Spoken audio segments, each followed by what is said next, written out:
أكبر الله أكبر الله أكبر الله أكبر أشهد أن لا إله إلا الله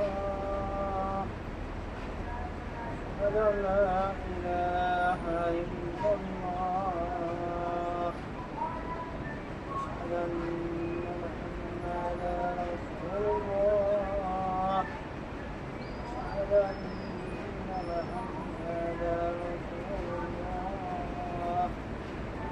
حي على الصلاة حي على الصلاة حي على الفلاح حي على الفلاح الله أكبر الله أكبر لا إله إلا الله.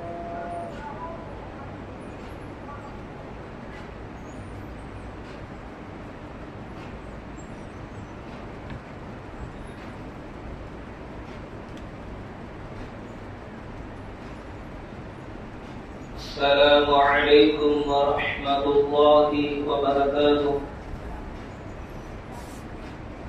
نحمده ونستعينه ونستغفره ونعوذ بالله من شرور أنفسنا ومن سيئات أعمالنا. من يهده الله فلا مضل له ومن يضلل فلا هادي له. وأشهد أن لا إله إلا الله وحده لا شريك له. وأشهد أن سيدنا مولانا محمدا عبده ورسوله صلى الله عليه وسلم. وقال تعالى في القرآن المجيد والفرقان الحميد بعد أعوذ بالله من الشيطان الرجيم بفضل بسم الله الرحمن الرحيم.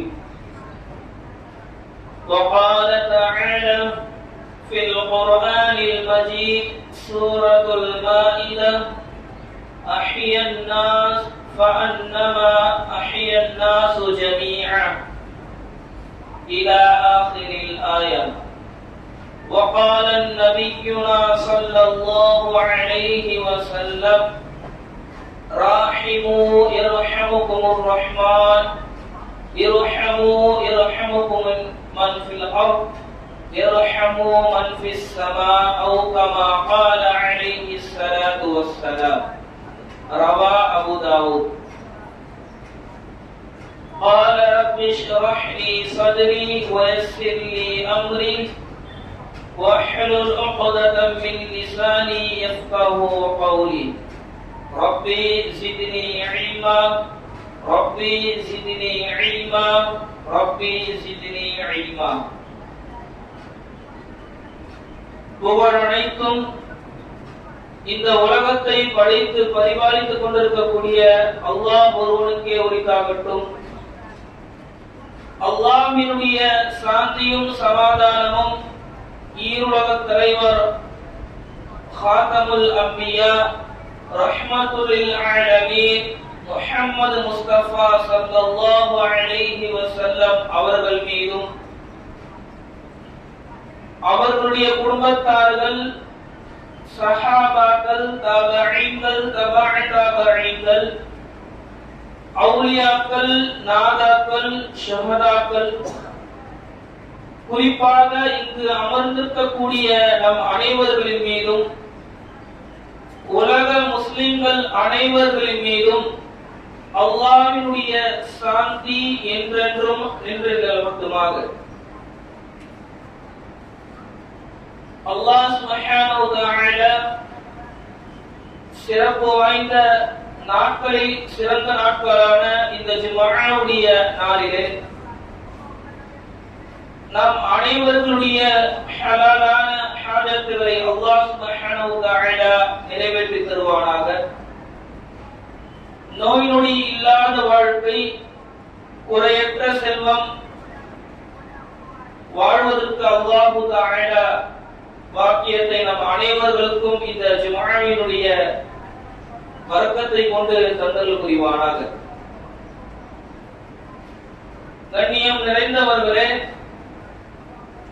ரசூலுல்லாஹி ஸல்லல்லாஹு அலைஹி வஸல்லம் அவர்களுடைய பெயரை கேட்ட மாத்திரம் ஸலவாத்துக்கள் மொழிய வேண்டும் என்ற உபதேசத்தோடு இந்த ஜும்ஆவுடைய உரையை நான் ஆரம்பம் செய்கின்றேன். அன்பிற்கினியவர்களே, பேரிடர் காலமாக இருந்தாலும் சரி, பல சமூக போராட்டங்களாக இருந்தாலும் சரி, எந்த ஒரு ஆபத்தாக இருந்தாலும் சரி, முதலிலே நீட்டக்கூடிய அந்த கரங்கள் எல்லாம் அந்த ரப்பிடத்திலே உயர்ந்ததாக இருக்கின்றது. இன்றைக்கு இஸ்லாமியர்களுக்குரிய பெயர்கள் எல்லாம் அவர்கள் பரப்பிக் கொண்டிருக்கிறார்கள். இஸ்லாமியர்களுக்கெல்லாம் ஒரு நெருக்கடி சூழல்களை கொடுத்துக் கொண்டிருக்கிறார்கள். இஸ்லாமியர்கள் என்று சொன்னாலே அவர்களுக்கு ஏதோ போன்று தெரிகிறது. அப்படி இஸ்லாமியர்கள் இருக்க கொண்டு அப்படிப்பட்ட இஸ்லாமியர்களுக்குரிய பெயர்கள் எல்லாம் இருக்கும் பொழுது எந்த சமூக போராட்டங்களாக இருந்தாலும் சரி, எந்த பேரிடர் காலமாக இருந்தாலும் சரி, அந்த இடத்தில் எல்லாம் இஸ்லாமியர்கள் தான் உதவி என்று சொல்லி முதலில் நின்று கொண்டிருக்கிறார்கள். அவர்களுடைய பெயர்களை அவர்கள் பார்க்கவில்லை, அவர்களுடைய நிலைமைகளை பார்க்கவில்லை. மாறாக அவர்கள் எதிரித்தனத்தை அனைத்தையும் மறந்துவிட்டு அன்பென்ற ஒரு கயிற்றிலே அவர்கள் பற்று பிடித்துக் கொண்டு மக்களுக்கெல்லாம் உதவி செய்து கொண்டிருக்கிறார்கள். அவர்கள் தான் இஸ்லாமியர்கள். நமக்கு இஸ்லாம் இதைதான் போதிக்கின்றது. அல்லாஹ் சுப்ஹானஹு வ தஆலா தன்னுடைய திருமறையிலே சூரத்துல் மாஇதா 32வது வசனத்திலே அல்லாஹ் சுப்ஹானஹு வ தஆலா சொல்லி காண்பிக்கின்றான், அஹ்யன் நாசு ஃபகஅன்னமா அஹ்யன் நாசு ஜமீஆ. யார் ஒருவர் ஒரு ஆத்மாவை வாழ வைக்கிறாரோ, அஹ்யன் நாஸ், யார் ஒரு ஆத்மாவை வாழ வைக்கின்றாரோ, ஃபகஅன்னமா அஹ்யன் நாசு ஜமீஆ, ஒரு மனித குலத்தையே வாழ வைத்தவர் போன்றாவர் என்பதாக அல்லாஹ் சுப்ஹானஹு வ தஆலா சூரத்துல் மாஇதாவிலே சொல்லி காண்பிக்கிறார். அல்லாஹ் சுப்ஹானஹு வ தஆலா இந்த வசனத்திலே அஹ்யன் நாஸ் என்பதாகத்தான் பயன்படுத்துகிறானே தவிர அஹ்யல் முஸ்லிமீன் என்பதாக பயன்படுத்தவில்லை. அப்போ ஒரு மனிதன் என்பதாகத்தானே அல்லாஹ் சொல்லுகின்றானே தவிர ஒரு முஸ்லிம், ஒரு முஃமின், ஒரு இறை நம்பிக்கையாளர் என்பதாக அல்லாஹ் இங்கு பயன்படுத்தவில்லை. ஒரு துன்பம் என்று வந்துவிட்டால் இஸ்லாம் என்ன தெரியுமா சொல்லுது? ஒரு துன்பம் என்று வந்துவிட்டால், ஒரு கஷ்டம் என்று வந்துவிட்டால் அவர் முஸ்லிமாக இருக்கிறாரோ காஃபிராக இருக்கிறார் என்பதை பார்க்க வேண்டாம், அவர்களுக்கு உதவி செய்யுங்கள் என்பதை இந்த வசனத்தின் மூலம் தான் நாம் அறிய முடிகிறது. அப்போ ஒவ்வொரு மனிதர்களும் ஒவ்வொரு துன்பத்துல, ஒவ்வொரு சமூக போராட்டத்துல இஸ்லாமியர்கள் உதவி செய்து கொண்டிருக்கிறார்கள். காரணம் என்ன? இந்த வசனம் மாத்திரம்தான். யார் ஒரு மனிதர் ஒருவருடைய ஒரு மனிதரை வாழ வைக்கின்றாரோ அவர் ஒட்டுமொத்த மனித சமூகத்தை வாழ வைத்தவர் போன்றாவர் என்பதை இந்த வசனம் சொல்லி காண்பிக்கிறது. ஆகவே தான் முஸ்லிம்கள் எந்த துன்பங்கள் நடந்தாலும், எங்கு எந்த பிரச்சனை நடந்தாலும், எந்த சமூகத்தை சார்ந்தவராக இருந்தாலும் சரி, அதையெல்லாம் பார்ப்பது கிடையாது. உதவி என்று சொல்லி அங்க என்ன செய்யறாங்க? ஃபர்ஸ்ட் போய் நிக்கிறாங்க, அந்த மக்களுக்குரிய துன்பத்தை நீக்குவதற்காக வேண்டி. இஸ்லாம் அதை தான் சொல்லுகின்றது. அல்லாஹ்வும் அல்லாஹ்வுடைய தூதரும் நமக்கு இதை தான் கற்றுத் தருகிறார்கள். ஒரு துன்பம் என்று வந்துவிட்டதா, இல்லை உங்களிடத்தில் ஒருவர் துன்பம் என்று வந்து நின்று விட்டார்களா, நீங்கள் அவர்களுக்கு உதவி செய்யுங்கள். அவர் எந்த கோத்திரத்தை சார்ந்தவர் என்று பார்க்க வேண்டாம், அவர் யார் என்று நீங்கள் பார்க்க வேண்டாம், அவர் உங்களுக்கு நண்பரா துரோகியா என்பதை நீங்கள் பார்க்க வேண்டாம். ஆனால் துன்பம் என்று ஒன்று வந்துவிட்டதா, நீங்கள் அவருக்கு உதவி செய்யுங்கள் என்பதாகத்தான் கண்மணி நாயகம் ஸல்லல்லாஹு அலைஹி வஸல்லம் சொல்லியிருக்கிறார்கள்.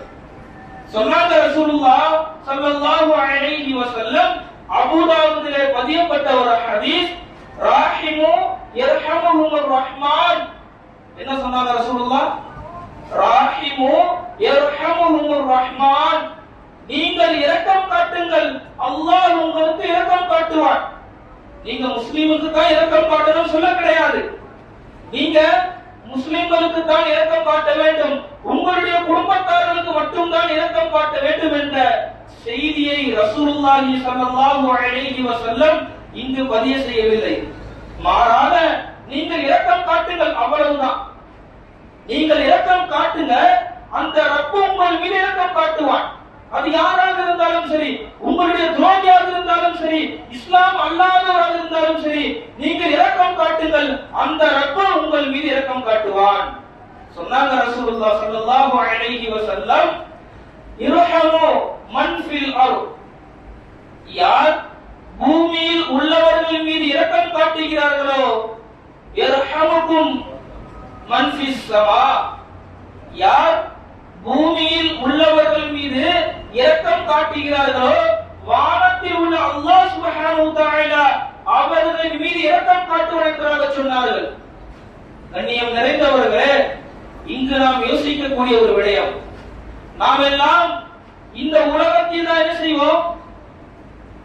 ஒருவருடைய துன்பத்தை நீக்குவோம். ஒருவருக்கு நாம் இரக்கம் காட்ட முடியும் இந்த உலகத்தில் மாத்திரம்தான். ஒரு மனிதர் நம் இடத்தில் வந்து நிற்கிறார், எனக்கு உதவி செய்யுங்கள், எனக்கு கஷ்டமாக இருக்கிறது என்பதாக ஒரு மனிதர் நம் இடத்தில் வந்து எனக்கு இரக்கம் காட்டுங்கள் என்பதாக சொல்லுகின்றார். நாம் என்ன செய்கிறோம்? அவரின் மீது இரக்கம் காட்டுகின்றோம். அந்த ரப்பு அல்லாஹ் சுப்ஹானஹு வ தஆலா நம்மின் மீது இரக்கம் காட்டுவான், இம்மையிலும் மறுமையிலும். அதுதான் ரப்புல் ஆலமீன். நாம் என்ன செய்கிறோம்? ஒரு மனிதனுடைய துன்பத்தை அந்த நேரத்தில் மாத்திரம் நம்ம நீக்க முடியும். புரியுதானே? ஒரு மனிதர் நம் இடத்துல வந்து உதவி என்பதாக நிற்கிறார், நம்மால என்னென்ன செய்ய முடியும்? அவரோட லைஃப் லாங் ஃபுல்லாவே நம்மால உதவி செய்ய முடியும் கிடையாது. அவருக்கு நாம் எப்படி உதவி செய்வோம்? அந்த நேரத்துல நம்மால எவ்வளவு முடியுமோ, அந்த துன்பத்தை நம்மால் எவ்வளவு நீக்க முடியுமோ, நம்மால முடிந்த அளவிற்கு நாம் என்ன செய்வோம்? அந்த நேரத்துல நீக்கி வைக்கலாம். மாறாக அவருடைய வாழ்க்கை முழுவதும் துன்பம் வந்தால் நாம் நிற்போமா என்பது கேள்விக்குறிதான். ஆனா அந்த ரப்புல் ஆலமீன் நாம் செய்யக்கூடிய அந்த உதவியின் காரணமாக நமக்கு நம்முடைய துன்ப காலத்திலே உதவி செய்கிறான். இது நாம் யோசிக்கிறோம். இன்றைக்கு நாம் எல்லாம் துன்பத்திலே மூழ்கி கொண்டிருக்கும் பொழுது யோசிச்சு கொண்டிருக்கிறோம், எனக்கு யாரேனும் ஒரு உதவி செய்ய மாட்டாங்களா, எனக்கு யாரேனும் ஒருவர் கை கொடுக்க மாட்டார்களா என்பதை நாம் யோசிச்சு கொண்டிருக்கிறோம். நாம நினைக்கிறோம், நாம நம்ம கிட்ட ஒருவர் வந்து உதவி என்று நிற்கும் பொழுது நாம செஞ்சோமா? நமக்கு உதவி என்பதை நாம் அல்லாஹ்விடத்தில் கேட்க வேண்டும். நம்முடைய உதவி என்று தெரிந்து ஒரு நபர் நம் இடத்தில் வரவில்லை என்று சொன்னால் நாம் அது போல இருந்திருப்போம் யோசிக்கிறோம். ஒருவர் நம் இடத்துல வந்து என்ன செய்யறாங்க? துன்பம் என்பதாக வந்து நிற்கிறாங்க. அந்த துன்பத்தை நாம் நீக்கவில்லை சொன்னால் நம்முடைய துன்பத்தில அந்த ரப்புல் ஆலமீன் அந்த துன்பத்தை நீக்க வேண்டும் என்று எந்த எண்ணத்தில் இருக்கிறோம்? யோசிச்சு பாருங்க. அதனாலதான் ரசூலுல்லாஹி ஸல்லல்லாஹு அலைஹி வஸல்லம் சொன்னாங்க, உஹூகுல் இபாத், நீங்க என்ன செய்யுங்க? அடியார்களுடைய கடமைகளை நிறைவேற்றுங்கள். உஹூகுர் ரஹ்மான், அந்த ரப்புல் ஆலமீன் உங்களுடைய கடமைகளை நிறைவேற்றுவான். இஸ்லாம் என்ன தெரியுமா சொல்லுது? நாம பிற மனிதர்களிடத்தில் எப்படி நடந்து கொள்கின்றோமோ, நாம பிற மனிதர்களிடத்தில் எப்படி எல்லாம் செயல்படுகின்றோமோ, அந்த ரப்புல் ஆலமீன் நம்மிடத்திலே அதை போன்றுதான் நடந்து கொள்வான் என்பதை தான் இஸ்லாம் நமக்கு சுட்டி காண்பிக்கிறது. கண்ணியம் நிறைந்தவர்களே, இஸ்லாம் என்று சொன்னால் வெறும் வழிபாடு மட்டும் கிடையாது. நாம இபாதத் செய்யணும், 5 வேளை தொழுவணும், சொர்க்கத்துக்கு போகணும், இது பண்ணா மட்டும் தான் முடியும் என்பதை இஸ்லாம் அதை மாத்திரம் சொல்லி காண்பிக்கவில்லை. இஸ்லாம் மனித நேயத்தையும் சொல்லி காண்பிக்கிறது. நாம என்ன செய்யணும்? அந்த மனித நேயத்தையும் கைப்பற்ற வேண்டும். எல்லா நேரத்திலையும் நம்முடைய கிளாஸ்ல, நம்முடைய ஊர்ல, நம்முடைய வீட்டுல யாரேனும் ஒருவர் துன்பம் என்று வந்து நின்று விட்டார்களா, அது துரோகியா இல்ல நல்லவனா கெட்டவனா எதையும் நாம் பார்க்க கூடாது. துன்பம் என்று ஒருவர் வந்து நம்ம இடத்துல கையேற்றுகிறார் சொன்னால், துன்பம் என்று வந்து ஒருவர் நம்முடைய அரவணைப்பை தேடுகிறார் சொன்னால் அவருக்கு நாம் என்ன செய்யணும்? அந்த நேரத்தில் உதவி செய்ய வேண்டும். அந்த உதவி அல்லாஹ் சுப்ஹானஹு வ தஆலா உங்களுடைய அந்த கஷ்ட காலத்திலே அல்லாஹ் உங்களுக்கு என்ன செய்வான்?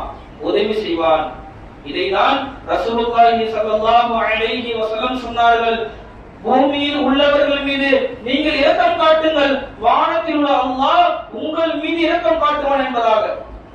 கண்ணியம் நிறைந்தவர்களே, அதையெல்லாம் இன்றைக்கு குறைஞ்சிருச்சு. இந்த உதவி என்று செய்யறாங்க, இல்லைன்னு சொல்ல கிடையாது. அல்லாஹ் நாடியவர்கள் இந்த உதவியை செய்து கொண்டு இருக்கிறார்கள். ஆனால் சில நபர்கள் இன்னைக்கு எப்படி தெரியாம மாறிடுச்சு, இன்னைக்கு சொந்த பந்தங்களா பார்க்கிறாங்க. உதவி வந்து நிக்கிறாங்களா, சொந்த பந்தமா இல்ல யாரு தெரிஞ்சவரா அப்படின்னு பாக்குறாங்களே தவிர, அறியாதவராக இருந்தால் அந்த உதவி செய்வதற்காக நம்முடைய மனங்கள் எல்லாம் முன் வருவதில்லை. எதற்காக? யாராக இருந்தால் உதவி செய்யுங்க, அதுதான் நம்முடைய பண்பாடு, அதுதான் நம்முடைய இஸ்லாம் நமக்கு அதைதான் கற்றுத் தருகிறது. யாராக இருந்தாலும் ஒருவர் உங்களிடத்தில் உதவி என்று நின்று விட்டார்களா, நீங்கள் செய்யுங்கள். தெரிஞ்சவரா தெரியாதவரா சொந்தமா பந்தமா எதையும் நீங்கள் பார்க்க வேண்டாம். ரசூலுல்லாஹி ஸல்லல்லாஹு அலைஹி வஸல்லம் அவர்கள் சொன்னார்கள், ஒரு மனிதன் துன்பத்திலே ஒரு விஷயத்தை, அந்த துன்பத்தை நீக்குவதற்காக முயற்சி செய்கின்றான். அல்லாஹ் சுப்ஹானஹு வ தஆலா அவனுடைய துன்பத்தை நீக்குவதற்காக முயற்சி செய்கின்றான். துன்பம் செஞ்சிட்டா மட்டும் கிடையாதுங்க. இப்போ ஒருவர் நம் இடத்துல உதவி என்பதாக வந்து நின்று கொண்டிருக்கிறார். நம் இடத்துல பணம் இல்லை, காசு இல்லை, நம் இடத்துல அந்த உதவியை செய்ய வேண்டும் என்ற எண்ணம் இருக்கிறது. ஆனால் அந்த உதவி எப்படி எல்லாம் செய்ய வேண்டுமோ அந்த சூழல் எல்லாம் என்னிடத்திலே கிடையாது. ஆனா அல்லாஹ் சுப்ஹானஹு வ தஆலா உங்களுடைய உள்ளத்தை பார்க்கிறான். நீங்கள் முயற்சி செய்றீங்க, உங்களுடைய நண்பர்களிடத்துல சொல்றீங்க, உங்களுடைய வாப்பாவிடத்துல சொல்றீங்க, அந்த துன்பத்தை நீக்க வேண்டும் என்ற என்னென்னலாம் ஸ்டெப் இருக்கோ எல்லாமே நீங்க செய்றீங்க. ஆனா உங்களால அந்த துன்பத்தை நீக்க முடியும் என்று சொன்னால் அல்லாஹ் சுப்ஹானஹு வ தஆலா உங்களுடைய வாழ்க்கையில் இருக்கக்கூடிய எல்லா துன்பங்களையும் நீக்குவதற்காக அல்லாஹ் முயற்சி செய்வதாக சொன்னாங்க. இப்போ நாம எப்படி இந்த உலகத்தில் நடந்து கொள்கிறோமோ, நாம எப்படி பிற மனிதர்களிடத்தில் நடந்து கொள்கிறோமோ அதை போன்றுதான் அல்லாஹ் சுப்ஹானஹு வ தஆலா நம் இடத்திலே நடந்து கொள்வான். இந்த ஹதீஸை நாம் ஒவ்வொருவரும் நம்முடைய ஹயாத் இருக்கிற வரைக்கும் மனசுல வச்சுக்கணும். துன்பமா செஞ்சிடணும், அவ்வளவுதான். உதவியா செஞ்சிடணும், துன்பமா நீக்கிடணும். யாராக இருந்தாலும் சரி, இப்படி நாம் வாழ்ந்தோம் என்று சொன்னால் நம்முடைய வாழக்கூடிய அந்த காலங்களிலே நாம் என்ன செய்யலாம்? நிம்மதியாக வாழலாம். அதான் சொன்னாங்க ரசூலுல்லாஹி ஸல்லல்லாஹு அலைஹி வஸல்லம், ஒரு கொம்புள்ள ஆடு கொம்பில்லாத ஆட்டை முட்டிவிட்டால் நாளை மறுமையிலே அல்லாஹ் சுப்ஹானஹு வ தஆலா அந்த ஆடுகளை கூப்பிட்டு முட்ட சொல்லுவானாம். இந்த உலகத்துல கொம்புள்ள ஆடு கொம்பில்லாத ஆட்டை முட்டிவிட்டது. நாளை மறுமையில அந்த கொம்புள்ள ஆட்டிற்கு கொம்பு இல்லாமல் ஆக்கிவிட்டு கொம்பில்லாத ஆடிற்கு கொம்போடு அந்த ஆட்டை அல்லாஹ் தஆலா முட்ட சொல்லுவான். அதனால நாம இப்படியெல்லாம் இரக்கம் காட்ட வேண்டும், இப்படியெல்லாம் மனிதர்களிடத்தில் பழக வேண்டும் என்று சொல்லக்கூடிய இஸ்லாமாக நமக்கு தீய வழி கட்டுத்தர போகுது. அந்த இஸ்லாமாக நம்முடைய சகோதரரை ஏமாற்ற சொல்லுது, அந்த இஸ்லாம் தானாக நம்முடைய சகோதரர் அடிக்க சொல்லுது, அந்த இஸ்லாம் தானாக நம்முடைய சகோதரை துன்புறுத்த சொல்லுது. நாம செஞ்சு கொண்டிருக்கிறோமா இல்லையா? நாம பிற மனிதர்களுடைய சொத்துக்களை அபகரித்துக் கொண்டிருக்கிறோம், பிற மனிதர்களை துன்புறுத்துகின்றோம், பிற மனிதர்களை அழித்துக் கொண்டிருக்கிறோம். இதெல்லாம் நாளை மறுமையிலே அல்லாஹ்விடத்தில் நாம் பதில் சொல்லி ஆக வேண்டும். ஒரு ஆட்டிற்கு அந்த நிலைப்படி சொன்னால் மனிதர்கள் நாம் எங்க யோசிச்சு பார்க்கணும். இப்படியெல்லாம் இரக்கம் காட்ட வேண்டும், இப்படியெல்லாம் ஒருவருடைய துன்பத்தை நீக்க வேண்டும் என்று சொல்லக்கூடிய இஸ்லாம், நாமே அந்த துன்பத்தை ஏற்படுத்தி கொண்டிருக்கிறோமே அதெல்லாம் எந்த சொல்ல யோசிச்சு பாருங்க. துன்பத்தை நீக்க வேண்டும் சொல்லக்கூடிய இஸ்லாம் அப்படியெல்லாம் இருக்க வேண்டும் என்று, எப்படி இருக்க வேண்டும் என்று கற்றுத்தரக்கூடிய அந்த இஸ்லாம், நாம் என்ன செய்யறோம்? ஒருவருக்கு துன்பத்தை நம்முடைய கையாலே ஏற்படுத்தி விட்டிருக்கிறோம். அப்ப அது எந்த அளவிற்கு நம்முடைய வாழ்க்கையை பாதிக்கும் என்பதை நாம் சற்று சிந்தித்துக் கொள்ள வேண்டும்.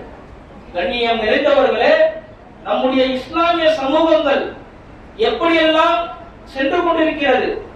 கொரோனாவுடைய காலத்துல பார்த்தோம், நம்முடைய இஸ்லாமியர்கள் எப்படியெல்லாம் உதவி செஞ்சாங்க, யோசிச்சிருக்கிறோமா? பிற மனிதர்களுடைய கலாச்சாரத்தின்படியே கொரோனாவில் இறந்தவர்கள் அடக்கம் செய்தார்கள். அதுதான் இஸ்லாம். பிற மனிதர்கள் எப்படியெல்லாம் இருக்க வேண்டுமோ அவர்களுடைய வழிபாட்டு தலங்களிலே சென்று என்ன செஞ்சாங்க? மனிதர்களை பாதுகாக்காம இல்லையா? படிச்சிருக்கிறோமா இல்லையா? அந்த நேரத்தில் எந்த சமூகம் அவர் யார் என்பதாக பார்க்கவில்லை. நம் உள்ளங்கள் எல்லாரும் என்ன செஞ்சாங்க? பாதுகாத்தாங்க. சமீபத்தில் நடந்த ஒரு செய்தி, சிஜேபி நடத்திய அந்த போராட்டம் கேள்விப்பட்டிருக்குமா இல்லையா? அப்போ ஜுனைத் என்று சொல்லக்கூடிய ஒரு முஸ்லிம் வாலிபர், 26 வயது தான் அவருக்கு, 30 நாளுக்கும் மேற்பட்டு அனைத்து போராட்டத்திலே போராடக்கூடிய எல்லாருக்கும் என்ன செஞ்சார்? அவரு சாப்பாடாக்கி போட்டாரு. தனிப்பட்ட முறையில ஒரு கூடாரம் போல அமைத்து அங்கு போராட கொள்ளக்கூடிய எல்லா மக்களுக்கும், எல்லா மாணவர்களுக்கும் என்ன செஞ்சார்? அவரு பசி ஆசினாரு, தண்ணீர் கொடுத்தாரு, தேநீர் கொடுத்தாரு. இது போல பல சிறப்பான செயல்களை செஞ்சார். ஆனால் அவருக்கு கட்டிய பட்டம் என்ன? படிச்சிருப்போமா இல்லையா? சமீபத்தில் நடந்த ஒரு செய்தி, நாம் எல்லாம் போன் நோண்டி கொண்டுதான் இருக்கிறோம், எல்லா விஷயங்களும் நமக்கு தெரியதாங்க செய்யுது. அப்போ அவர்களுடைய வீட்டிற்கு சென்று அவர்களுடைய தாயும் தந்தையும் எல்லாரும் என்ன செஞ்சாங்க? போலீஸ் ஸ்டேஷன் கூட்டிட்டு போயிட்டு எல்லா விதமான ஆதாரங்களையும் பறிமுதல் செஞ்சாங்க இல்லையா?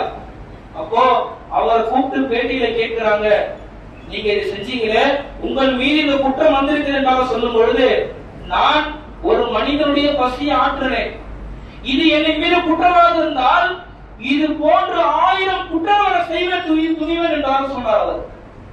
எவ்வளவு சிறப்பான ஒரு பதில்! எல்லா மனிதர்களுக்கும் எடுத்துக்காட்டா இல்லையா? என்னங்க சொன்னார் அவரு? சாப்பாடு போடுவது குற்றமாக இருந்தால் நான் என்ன செய்வேன்? இது போல 1000 குற்றங்களை செய்வேன் என்பதாக சொன்னார். இதுதான் மனித நேயம். இதுதான் நமக்கு இஸ்லாம் கற்று தருகிறது. ஆனால் நாம் என்ன செய்யறோம்? பேருக்கு முஸ்லிமாக இருக்கிறோம், பேருக்கு நம்முடைய சொந்த பந்தங்கள், நெருங்கிய நண்பர்களுக்கு நல்லவன் நடந்து கொள்றோம். இது இல்லை இஸ்லாம். அறிந்தவர் அறியாதவருக்கு இஸ்லாம் என்ன சொல்லுது? சலாம் சொல்லுங்கள் என்பதாக சொல்லுகிறது. காரணம் என்ன? நாம் அன்பை பரப்ப வேண்டும். நீங்க தெரியாத ஒரு மனிதத்துல அஸ்ஸலாமு அலைக்கும் சொல்லி பாருங்களேன், அவர் உங்களை பார்த்து கொள்வதும் இருப்பார். இதுதான் இஸ்லாம். இஸ்லாம் அதுதான் என்ன செய்யுது? நமக்கு கற்று தந்து கொண்டே இருக்கிறது.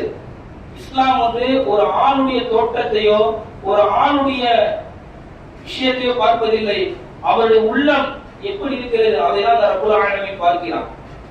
ரசூலுல்லாஹி ஸல்லல்லாஹு அலைஹி வஸல்லமும் ஒரு சஹாபி நின்று கொண்டிருக்கிறாங்க. ரசூலுல்லாஹுக்கு முன்னால ஒரு சஹாபி செல்கிறார். அவரை பார்த்து ரசூலுல்லாஹி ஸல்லல்லாஹு அலைஹி வஸல்லம் தமக்கு அருகாமையில் உள்ளவரிடத்தில் கேட்கிறார்கள், இவரை பற்றி நீங்க என்ன நினைக்கிறீங்கன்னு கேட்கிறாங்க. அப்போ ரசூலுல்லாஹ் இடத்துல சஹாபி சொல்கிறார், யா ரசூலுல்லாஹ், அந்த சஹாபி இருக்கிறாரே அவர் பெரிய கோத்திரத்தை சார்ந்தவர். யா ரசூலுல்லாஹ், அவர் ஒரு பணக்காரர். யா ரசூலுல்லாஹ், அவருக்கு யார் வேண்டுமானாலும் என்ன செய்வாங்க? பொண்ணு கொடுப்பாங்க கேட்டா. யா ரசூலுல்லாஹ், அவர் என்ன சொன்னாலும் மக்கள் எல்லாம் ஏற்றுக்கொள்வார்கள். கேட்டுட்டு ரசூலுல்லாஹ் அமைதியாக இருந்துட்டாங்க. அடுத்தபடியாக இன்னொரு சஹாபி சொல்றார், அப்ப இவரை பத்தி நீங்க என்ன நினைக்கிறீங்க என்பதாக கேட்கும் பொழுது, யா ரசூலுல்லாஹ், இவர் ஒரு ஏழை. யா ரசூலுல்லாஹ், இவர் ஒரு ஏழை, பொண்ணு கேட்டா தரமாட்டாங்க, மேலும் இவர் சொல்லக்கூடிய எந்த ஒரு விஷயத்தையும் யாரும் ஏற்றுக்கொள்ள மாட்டாங்க. இங்க ரெண்டுத்துக்கும் என்ன வித்தியாசம்? அவர் ஒரு பணக்காரர், இவர் ஒரு ஏழை.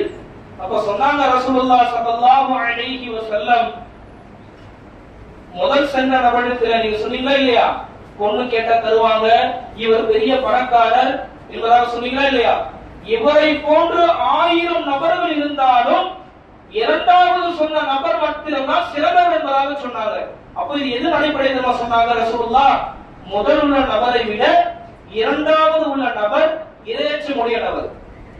அப்போ அல்லாஹ் சுப்ஹானஹு வ தஆலா இந்த வாழக்கூடிய காலத்துல நம்முடைய உள்ளத்தை தான் பார்க்கிறானே மாத்திரமே தவிர நம்முடைய தோற்றங்களோ நம்முடைய செயல்களோ அல்லாஹ் பார்ப்பதில்லை. கண்ணியம் நிறைந்தவர்களே, நாம் என்ன செய்யணும்? நம்முடைய உள்ளத்தை சீர்படுத்த வேண்டும், பிற மனிதர்களுக்கு உதவி செய்ய வேண்டும்.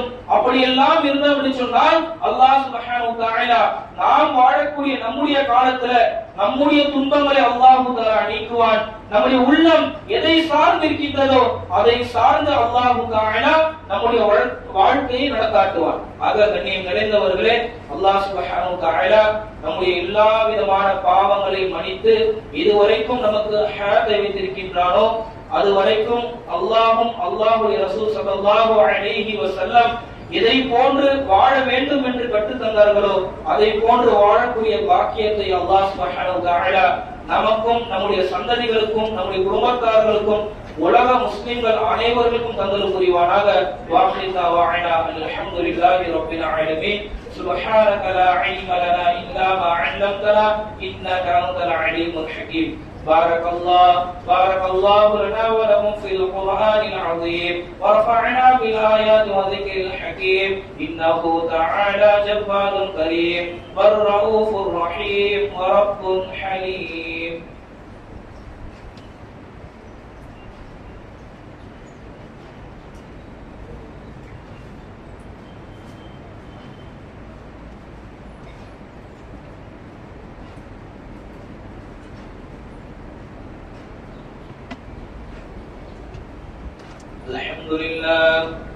الحمد لله أستعينه واستغفره ونعوذ بالله من شرور أنفسنا من يهده الله فلا مضل له ومن يضلل فلا هادي له وأشهد أن لا إله إلا الله وحده لا شريك له وأشهد أن محمدا عبده ورسوله أرسله بالحق بشيرا ونذيرا بين يدي الساعة من يطيع الله ورسوله فقد رشد ومن يعصهما فإنه لا يضر إلا نفسه ولا يضر الله شيئا. أعوذ بالله من الشيطان الرجيم. إن الله وملائكته يصلون على النبي يا أيها الذين آمنوا صلوا عليه وسلموا تسليما. اللهم صل على محمد عبدك ورسولك صل على المؤمنين والمؤمنات والمسلمين والمسلمات وبارك على محمد وأزواجه وذريته. قال النبي صلى الله عليه وسلم أرحم أمتي بأمتي أبو بكر وأشدهم في أمر الله عمر وأصدقهم حياء عثمان وأقضاهم علي وفاطمة سيدة نساء أهل الجنة والحسن والحسين سيدا شباب أهل الجنة وحمزة أسد الله أسد رسوله. اللهم اغفر للعباس وولده مغفرة ظاهرة وباطنة لا تغادر ذنبا. الله في أصحابي لا تتخذوهم غرضا من بعدي فمن أحبهم فبحبي أحبهم ومن أبغضهم فببغضي أبغضهم وخير أمتي قرني ثم الذين يلونهم ثم الذين يلونهم وسلطان ظل الله في الأرض من أهان سلطان الله في الأرض أهانه الله. إن الله يأمر بالعدل والإحسان وإيتاء ذي القربى وينهى عن الفحشاء والمنكر والبغي يعظكم لعلكم تذكرون. فاذكروني أذكركم واشكروا لي ولا تكفرون.